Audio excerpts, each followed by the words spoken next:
Одговор на пораките и свој коментар за протестот се очекува да даде српскиот председател Александар Вучиќ, кој најави свое обраќање во 22 часот. А утрово тој го посети градилиштето на Експо, од каде порача дека Србија ќе победи и нема да застане.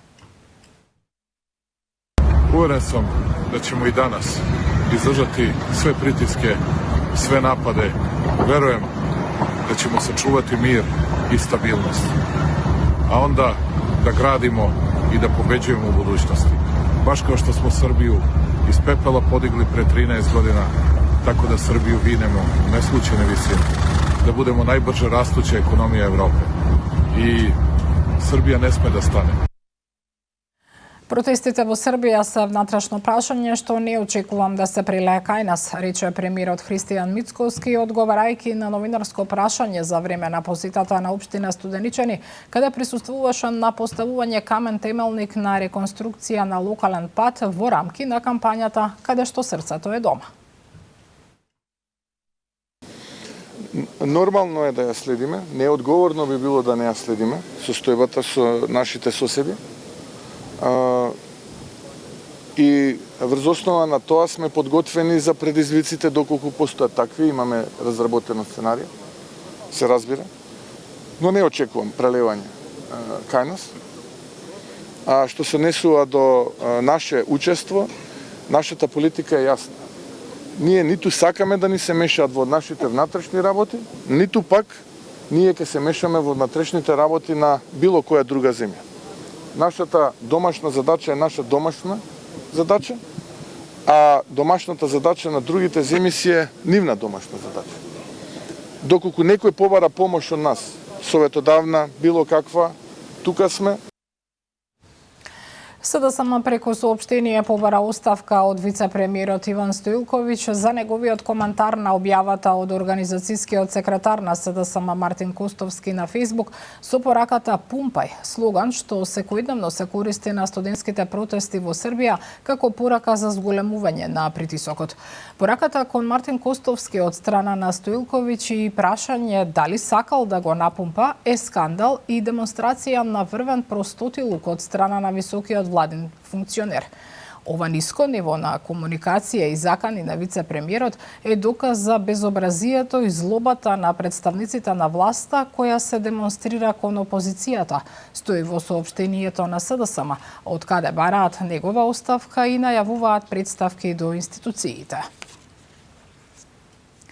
А председателот на СДСМ Венко Филипче на пресконференција жестоко ги критикуваше најавите од премиерот Мицкоски за протести против членовите на Судскиот совет. Според него, тие се доказ дека наместо реформи ќе се случува партизација на судството. Закавите на премиерот дека ќе се случил народ на судството е порака дека тој признава судство само по своја мерка и дека не сака ниту подобро, ниту пак независно судство.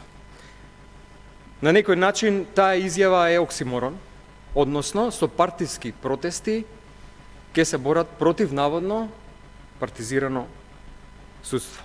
И нема поголем доказ од тоа дека крајната цел е само партизација. Решенијата за реформа во правосудството се спремни и на маса. Работени се заедно со представници на Европската Унија, преточени во реформската агенда и планот за раст, кој го подготвуваше нашата влада изминатите години, а го потпиша премиерот сега пред неколку месеци во Брисел.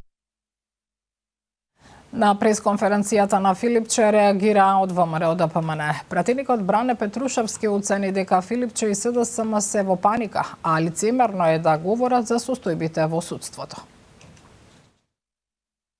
Филипче и СДС панично тврдат дека протестите против корумпираниот судски систем биле удар врз демократијата. Зошто? Затоа што конечно им се руши мрежата на заштитени судии и обвинители. Дали за нив демократија е кога истите тие судии ги затвораа нивните политички противници, но не е демократија кога јавноста бара одговорност од нивните луѓе. Филипче зборува за национален консензус за реформи, но вистината е дека ЕСДС го имаше целиот систем под своја контрола и не направи ништо.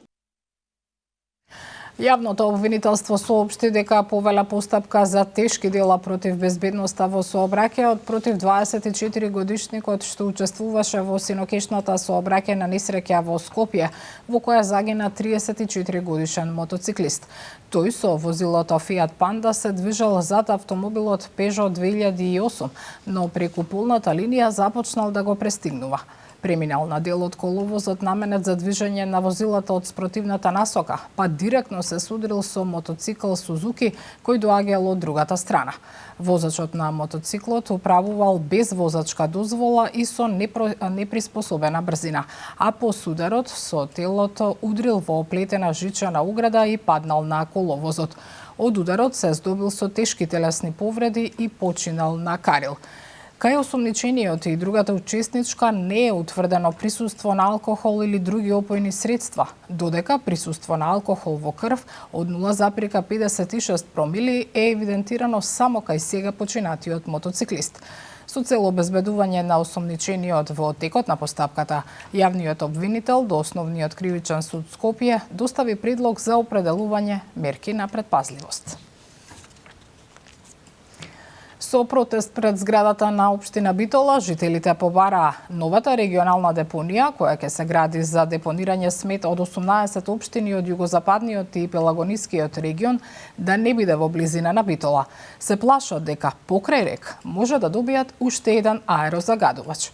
Миријана Мирчевска-Јовановиќ. Не за депонија во близина на Битола. Денеска битолчани со протест пред зградата на општина Битола бараат новата регионална депонија од југозападниот и пелагонискиот регион да не биде во близина на градот. Според проектот, депонијата треба да биде сместена во рудникот Суводол, оддалечена 18 километри од градот. На ваква депонија од толкави размери во близина на Битола ќе представува само уште една еколошка бомба, која дополнително ќе загадува и Битола, и Наваци, и цела Пелагонија. Сега сакаат Пелагонија да ја уништат. И цело пелагониско население. Ова е срамота не за Битола, за Републиката Македонија е срамота. Не знам до кај мислат вака да одат. Мислам, вистинско време е да кажеме не на депонијата и воедноко можеме да апелираме да се среди загадвањето со рек. Мора да оставиме подобар свет на младите. Мислам, ако не оставиме свет подобар на младите, ако не сме заедно во борбата, без политички определби, без националност, и веќе редно време, еве апел до сите млади, редно време е да се обединиме за вакви клучни работи. Министерството за животна средина објаснува дека депонијата ќе биде изградена до 2027 година, зашто е обезбеден заем од Европската банка за обнова и ќе биде по сите светски екостандарди. Регионалната депонија е предвидено да биде изградена на девастирано или оштетено земјиште, кое со ваквото искористување ќе биде бенефит и за населението и за животната средина.